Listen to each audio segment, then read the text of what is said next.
On the phone with us now, Dr. Ted Sun from Dublin. Good morning, Dr. Sun. We're going to talk about 7 practical tips for online learning success, huh? How are you doing, sir? Very good. How about yourself? Well, it's just a Wednesday, and we're sort of moseying on along. We've seen a few of the school districts in our area get back into their online learning and to their physical learning. Some of those folks doing hybrid models. And Dr. Sun, this has been something that you've been involved with for quite a while now, I guess, e-learning, online learning. And man, oh man, this is the time for an expert in this particular area. Tell us about your background and your interest in online learning. Sure. I started online learning back in 2002. And it's been quite an incredible journey walking through the technology and the learning community and how the online learning has been progressed over the years. Okay, so we're going to focus on 7 practical tips for online learning success, and moms and dads and grandmas and grandpas. I mean, some of them a little bit intimidated with this.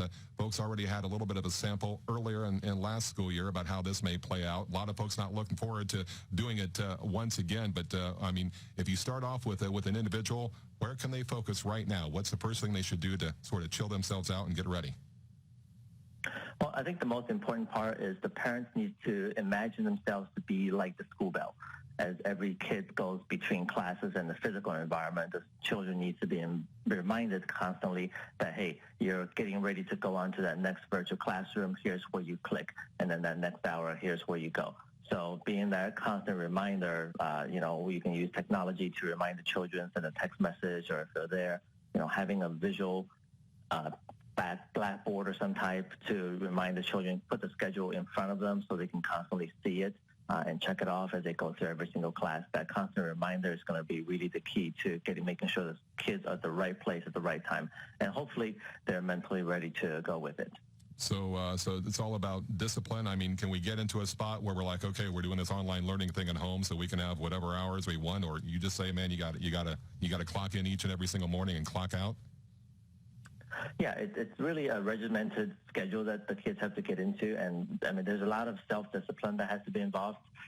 Seeing that so many parents are working remotely from home, or if they're not able to be home, they have to get the kids be self-disciplined to be ready to go. All right. Technology always changing. I know some school districts will be using different tools than they were last time around, so it's important really to get a feel for exactly the way your school district wants to communicate and help teach your child too. Yeah, exactly. With the technology, it's always a little bit tricky. Even as adults, when we work on these Zoom meetings or Google Meetups, we have to get online and make sure the technology is working properly. What if your internet isn't connected right, or what if you have some speed issues and so forth? You have to teach the kids and make sure they're ready ahead of time so they know how to deal with these issues. All right. Well, let's talk about that emotional readiness for some kids who may not be able to deal with it whichever way they're going, whether they're doing a combination of things, home only, in school only, or the hybrid models. How do you get the kids emotionally ready for this?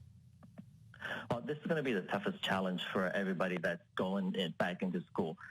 All the kids have been somewhat excited to go back to school and hopefully seeing their friends and get into activities back into the fall mode of, going back to school. But yet now, emotionally, they're being tasked. I mean, it's a huge emotional toll for the children to not be able to go back to school physically and see their friends and so forth. So it's a lot of emotions to process. So the parents' responsibility is to help guide their children, to allow them to communicate and share their emotions, acknowledge whatever feelings they're feeling, and then eventually slowly guide them towards a desire to learn from this new environment, new medium. I see here that you say to use your kids' communication preferences as you go through this entire process. So really, the kids' preferences, not the schools or mom and dads. Yeah, this is a huge myth. Whenever I talk to parents, people are always blaming the children for not doing their chores or not listening. But in reality, every child or every human being has a communication preference, such as visual communication or auditory, which is, just tell them, or learning by doing. Right, you have to get them to help you build that chore, build that schedule together so they're physically doing it. And once you know that child's communication or learning preference, then you can communicate in such a way to their preference so that way they really can remember whatever you tell them. All right. Create a fun list of activities, because I would imagine this is well, everyone. Adults learn how difficult it can be to work from home. Some folks still suffering through that right now. It's going to be the same thing for the kids. So you've got to be able, I guess, to sort of walk away when you're done and come up with some things to do to get yourself out of the house and away from that computer screen. Yeah, exactly. The eyes on the computer screens or the video screens is going to be one of the biggest keys to maintaining that eye health. You know, before kids went to school, they were away from the computer screen and they come home and they can play their video games. Now they're online all the time, so the eyes on the computer screens has to be minimized once school is over. And then, you know, doing these activities are fairly simple. You know, you can easily Google these activities online, look at what they're learning in class, go to Google and say, okay, give me these activities for my child at age, 7 to 9 or whatever the age group is. And Google will show you all these different fun activities that are easily accessible at home, get the kids involved in, going outside, doing things with their hands, and kinesthetically, learn by moving stuff around so that they're not stuck facing a computer screen. Talking with Dr. Ted Sun. He's the president of Transcontinental University in Dublin. Tell us a little bit about what you do there at your school, Dr. Sun.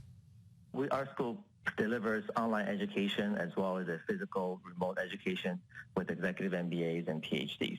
So we offer a full suite of graduate programs that make sure that the people involved are actually learning practical skills, not just in theory.